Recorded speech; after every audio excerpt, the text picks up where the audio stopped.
Bom dia, pessoal! Tudo bem com vocês? Hoje eu tô gravando essa videoaula para explicar as atividades que vão ao portal na semana 20ª de estudo remotos, que acontecerá de 8 a 11 de setembro. É aqui para vocês do 8º ano. É uma matéria relativamente nova, digamos assim. A gente quase não trabalhava com isso, ou se trabalhava eram com outros nomes, mas é super importante para nós conseguirmos entender o que vem por trás do discurso das pessoas. Principalmente agora, em época de campanha eleitoral, nós vamos fazer aí um pouquinho de análise do discurso.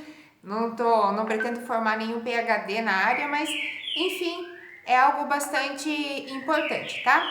Para iniciarmos nossa conversa hoje, eu vou ler para vocês um texto da Roseli Saião e eu gostaria que vocês refletissem um pouquinho e prestassem muita atenção, porque esse texto estará na semana que vem, na atividade 3 da semana que vem, vocês vão rever esse texto, tá bom? Então prestem bastante atenção, depois a gente vai comentar um pouquinho sobre e entrar no assunto que é os modalizadores, tá? Eu vou ficar de cabeça baixada, porque eu tô com o note aqui embaixo, e eu vou ler aqui para vocês. Então, prestem bastante atenção, tá? No lugar do outro. Estamos vivendo uma crise intensa, a das relações humanas. Todos os dias testemunhamos ou protagonizamos, tanto na vida presencial quanto na virtual, comportamentos e atitudes que vão do ódio declarado ao sutil desdém em relação ao outro. As relações humanas, sempre tão complexas, exigem, no entanto, delicadeza, atenção e compromisso social. Tem sido difícil manter a saúde mental e a qualidade de vida no contexto atual. Crianças e adolescentes já dão sinais claros e que têm aprendido muito com nossas dificuldades em conviver com as diferenças e de respeitá-las. De tentar colocar-se no lugar do outro para compreender suas posições e atitudes, de ter compaixão, de conflitar em vez de confrontar, de agir com doçura, por exemplo. Conseguir fazer isso é ter empatia com o outro. Pais e professores têm reclamado de comportamentos provocativos, desrespeitosos, desafiadores e desobedientes dos mais novos. Entretanto, se pudéssemos nos dedicar por alguns momentos à autoobservação, constataríamos essas características também em nós, adultos. Mas são os mais novos que levam a pior nessa história. Crianças e adolescentes que desobedecem, desafiam e têm comportamentos considerados agressivos, como os nossos, podem receber diagnósticos e orientação para tratamento. Conheço famílias com filhos diagnosticados com transtorno desafiador opositivo, porque têm comportamentos típicos da idade. Há uma grande preocupação global com a nossa atual falta de empatia. Um sinal disso foi a inauguração em Londres do primeiro Museu da Empatia. Nele, os visitantes são convocados a experimentar, enxergar o mundo pelo olhar do outro, não próximo ou conhecido, mas um outro com quem eles não têm qualquer relação. A expressão que deu sentido ao museu é a expressão inglesa in your shoes, em seus sapatos, que em língua portuguesa significa em seu lugar. Os visitantes se deparam na entrada com uma caixa com diferentes pares de sapatos usados. Escolhe um de seu número para calçar e recebe um áudio que conta parte da história da pessoa que foi dona daquele par. Desenvolver a empatia é uma condição absolutamente necessária para ensiná-la aos mais novos. Aliás, eles podem tê-la mais facilmente do que nós. Um pai me contou, comovido, que conversava com um amigo a respeito da situação de muitos refugiados de países em guerra e que comentou que não adiantava a busca por outro local, já que a crise de empregos era mundial. Seu filho de 7 anos, que estava por perto, perguntou de imediato: Pai, se tivesse guerra aqui, você preferiria que eu morresse? Ele mudou de ideia. Estacionar o carro em vaga de idosos, grávidas e portadores de deficiência é mais do que contravenção, é falta de empatia. Reclamar da lentidão dos velhos é mais do que desrespeito, é falta de empatia.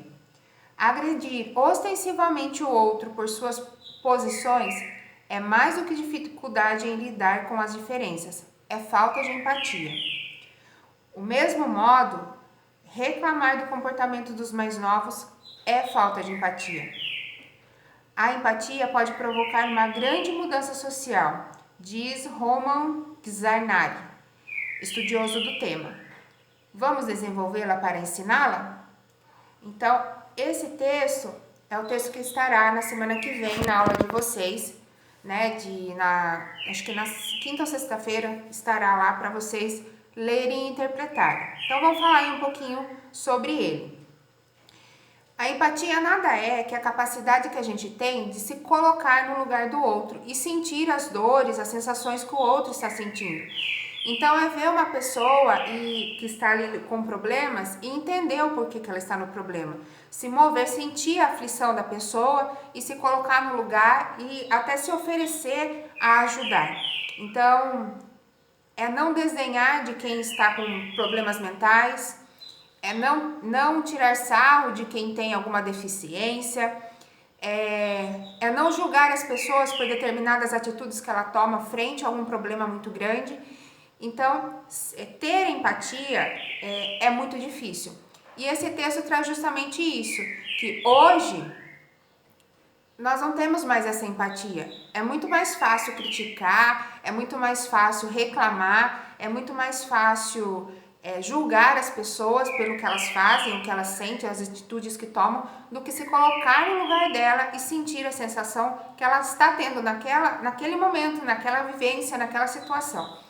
E ela traz aqui, a Roseli, nesse texto, ela traz que a culpa tem recaído muito mais nos jovens, né? Porque às vezes uma criança que não é agressiva, em vez de tratarem, conversarem, eles medicam, né? E julgam os jovens ou tudo mais, como se eles não tivessem mais empatias. Mas ela afirma aqui no texto que não, que os adultos também são assim. Então, quando a gente fala de pessoas adultas que são agressivas ou que param em vaga de deficiente, de idoso, em shoppings, na rua, enfim, falta de empatia. Se eu fosse uma deficiente e pegasse minha vaga, eu ficaria puta da vida, porque é meu direito de estar ali. Eu tenho, né, se eu tivesse, eu tenho essa dificuldade de locomoção e eu precisaria daquela vaga que teria mais acessibilidade. Daí vai uma pessoa com condições físicas normais e rouba. É complicado. Então a gente tem vivido sim uma crise muito grande. É muito mais fácil falar, postar indiretas no Facebook, julgar as pessoas, do que realmente tentar entendê-las e se colocar no lugar delas. Eu acho que é mais do que isso, né? Ainda mais além dessa crise nas relações humanas, na nossa crise de saúde, que parece não ter mais fim, né? Na pandemia. Muito bem. Então, eu li o texto, espero que vocês lembrem dele. Como eu disse, ele estará na terceira atividade da semana que vem, na quinta ou na sexta. Vocês vão retomar esse texto, então daí vocês podem ouvi-lo de novo. Tá.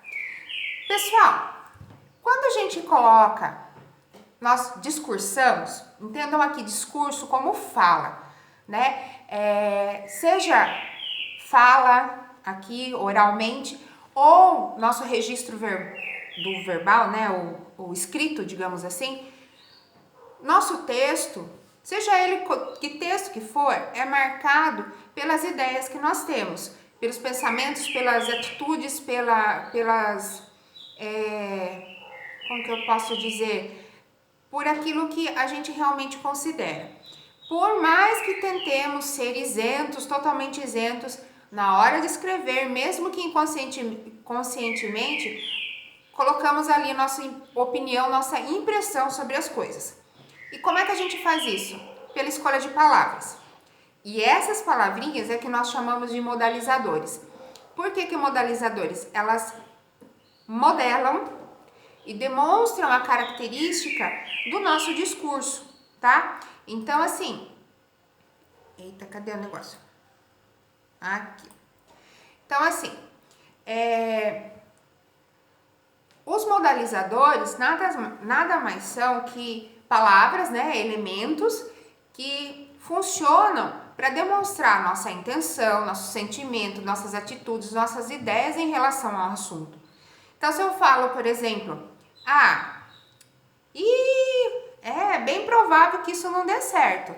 Quando eu falo é bem provável, eu estou demonstrando, pela palavra é bem provável, que eu tenho uma dúvida, é algo incerto. Então, a expressão é bem provável demonstra, né, que eu estou duvidosa daquele assunto. Então, eu modalizei meu discurso dentro de uma dúvida, né? Agora, se eu falo assim, claro, vai dar certo. Quando eu falo claro, vai dar certo, eu estou afirmando, eu estou usando uma marca de asseveridade, ou seja, estou confirmando que aquilo está certo. Então, eu demonstro, muito além das minhas palavras, eu demonstro aquilo que eu realmente acho. E isso acontece claramente em textos que demonstrem a opinião das pessoas, em artigo de opinião, em dissertação, em carta de reclamação e em textos jornalísticos. Embora a gente tenha que ter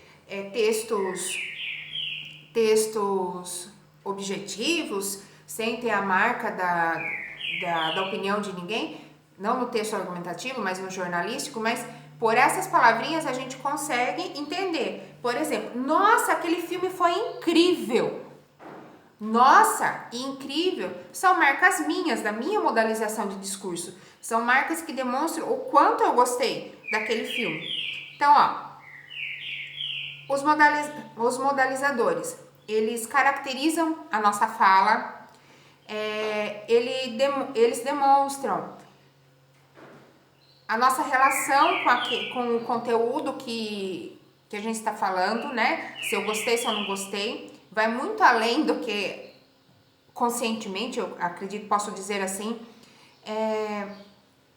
demonstram as nossas conclusões a respeito daquilo e eles dão prosseguimento, são capazes de fazer com que a gente prossiga a nossa fala.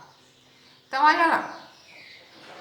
Se eu dissesse para vocês, se vocês lessem num jornal, a seguinte, como saiu na Folha de São Paulo, a seguinte manchete: para erradicar a pobreza, Brasil teria de gastar mais de 21 bilhões de reais. Tá. Então, assim, vamos analisar um pouquinho, vamos analisar essa manchete. Para erradicar a pobreza, Brasil teria que gastar mais de 21 bilhões. Vocês percebem que a maneira como foi construída essa manchete demonstra uma certa dúvida, digamos assim. Porque ele fala assim, teria de gastar. O uso do verbo ter, né, no futuro do pretérito, teria, demonstra aí uma dúvida, algo que poderia ou não acontecer, né? E aí isso acaba evidenciando que não é muito certo, tem uma dúvida, né? Então, o que isso revela? Que talvez não seja possível. Se a gente parar para analisar a maneira como foi construída, né, o verbo teria mais de 21 bilhões, então eu chegaria à conclusão de que não seria possível erradicar a pobreza. Agora vejam, se a mesma notícia fosse escrita com o seguinte título: Brasil gastará 21 bilhões para erradicar a pobreza. Veja, o verbo é certo, gastará. É futuro, mas é algo certo. Então já indica né, que quem escreveu isso daqui é algo certo. É confirmado que isso acontecerá. Mas é o mesmo assunto? Sim, é o mesmo assunto. É terminar com a pobreza. Erradicar é acabar com a pobreza. Mas vejam, por conta dos modalizadores, a intenção foi mudada, ok? Então, Mais um exemplo para vocês entenderem. Com atraso, Campos do Jordão vai tratar esgoto. Então vejam, com atraso, Campos do Jordão vai tratar esgoto. Aqui, quando foi colocado com atraso, demonstrou a opinião da pessoa. Para ele, Campos do Jordão já está atrasado, né? Do que, olha a diferença de ter só colocado Campos do Jordão vai tratar o esgoto. Então, esse modalizador aí revelou a intenção, a opinião, na verdade, de quem escreveu isso, né? Que é uma situação que já está um pouco além do limite, está atrasada. Então, voltando. A modalização são aquelas palavrinhas que usamos para demonstrar o nosso julgamento, nossa opinião sobre um assunto. Né? Elas podem ser da mais variadas formas possíveis. Então, por exemplo, é possível que chova no carnaval. Ou é possível que chova no feriado. Tá, é possível que, é uma suposição, uma hipótese. Então, quando eu usei a expressão é possível que, está demonstrando uma hipótese, né? Agora, se eu falar assim, é necessário a chuva, a expressão é necessário demonstra que, para mim, há uma necessidade de chover. Então, eu modalizei o meu discurso de maneira que eu demonstrasse essa necessidade. Agora, se eu simplesmente disser vai chover no feriado, eu estou dando certeza, estou segura daquilo. Então, vejam, a expressão é possível, demonstra uma hipótese, é necessário, demonstrou ali a necessidade, e quando eu disse vai chover, eu afirmei, é uma certeza. São palavras simples que a gente passava batido, mas analisando um pouco mais a fundo, demonstram essas palavrinhas, essas expressões, demonstram aquilo que a gente está pensando, está sentindo e tudo mais, tá? Bom,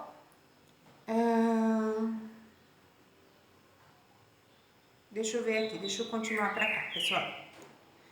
Então, o que vocês vão passar a observar agora? Palavrinhas como adjetivos. Se eu coloco um adjetivo na frase, aquele adjetivo nada mais é que uma intenção minha. Então, eu posso falar, nossa, esse livro é fantástico. A capa é maravilhosa. A palavrinha fantástico e maravilhosa demonstra uma intenção minha, certo? Então, eu estou, através desses dois adjetivos, fantástico e maravilhoso, eu estou demonstrando uma opinião minha. O que pode ser fantástico e maravilhoso para mim, pode ser terrível para outros. Então, adjetivos fazem parte dessa modalização porque demonstram aquilo que a gente pensa sobre alguma coisa, tá? Se eu digo, por exemplo, nossa, ela tem um casarão lá na rua, um super apartamento, um apartamentaço, um carrão. Vejam, quando eu coloco o grau de aumentativo, que casarão que ela tem, um carrão. Eu estou, ou diminutivo, né? Ai, é uma casinha. Nossa, um apartamentinho.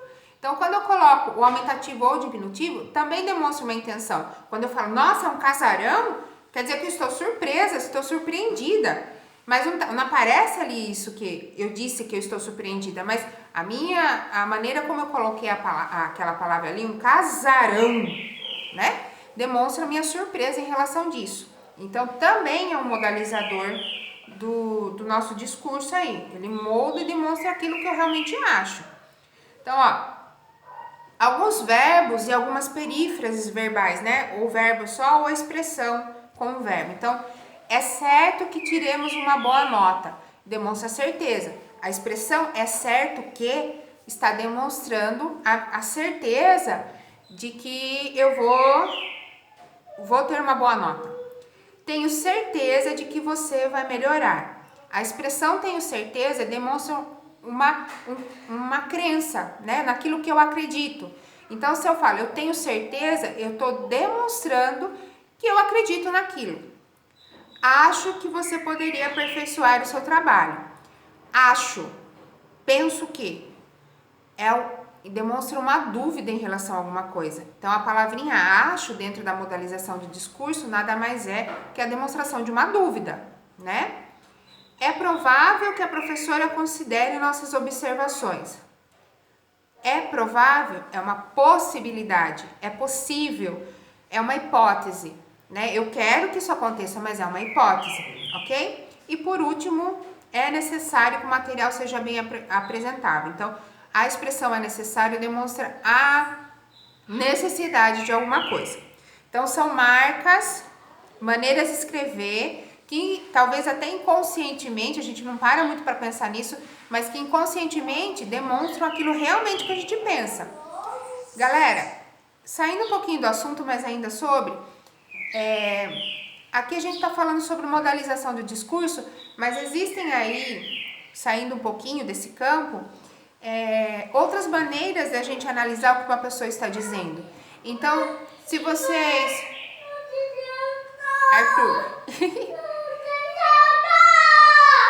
Que foi? Eu já vou, Arthur. Só um minutinho. Vai lá assistir o desenho. Ó, eu modalizei meu discurso, né? Pra demonstrar que eu tenho dó dele e que pra ele esperar um pouquinho, certo?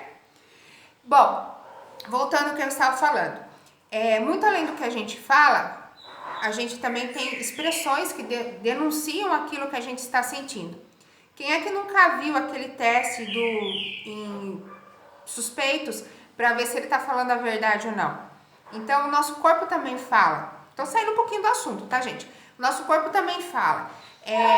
Se eu estou conversando com uma pessoa com o braço cruzado, tô erguendo um pouquinho assim, mas com os braços cruzados, indica que eu não estou tão receptiva àquela pessoa.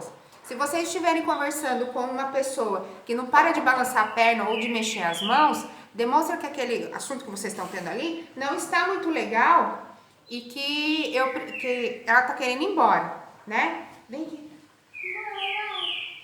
Fala. Eu não quero estar direita. Mas põe tênis no pé, daí você consegue andar. Mãe. Oi. Mãe, Só um minutinho. Mãe, aquele tênis para de discoteca. É tênis da discoteca? É? Pegue ele lá para você pôr. Tá bom? Então, pessoal, eu espero que vocês tenham entendido o que eu quis dizer. Para quem analisa os olhos, tá? É complicado. Por isso que eu não consegui dar aula online hoje. Oi, meu amor. Tá lá no guarda-roupa. Vem aqui falar bom dia pros alunos da mamãe. Vem aqui. Não? Você tem um colchão, aí ela Eu já vou lá tirar o colchão. Peça pra vovó ir lá tirar pra você. Faça o favor, ela tira. Se a pessoa não fixa o olhar, tá contando alguma coisa e ela não consegue fixar o olhar para quem ela está falando, demonstra que ela está mentindo.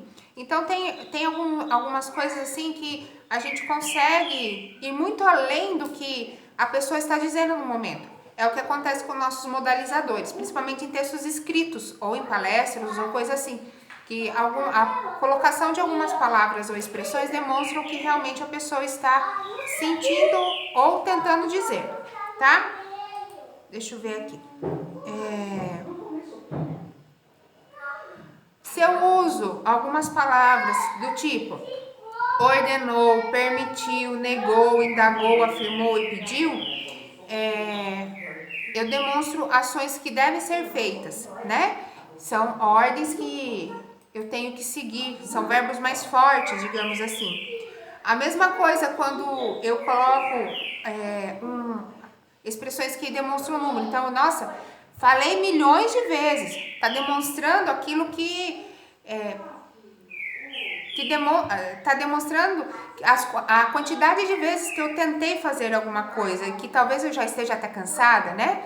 Ou então, isso aí é quase nada. Isso aí não é nada. Então, essa expressão, não é nada, demonstra que para mim aquela situação não tem sentido, né? Então, assim, prestem atenção nessas palavrinhas, nesses modalizadores, tá? Que a gente usa.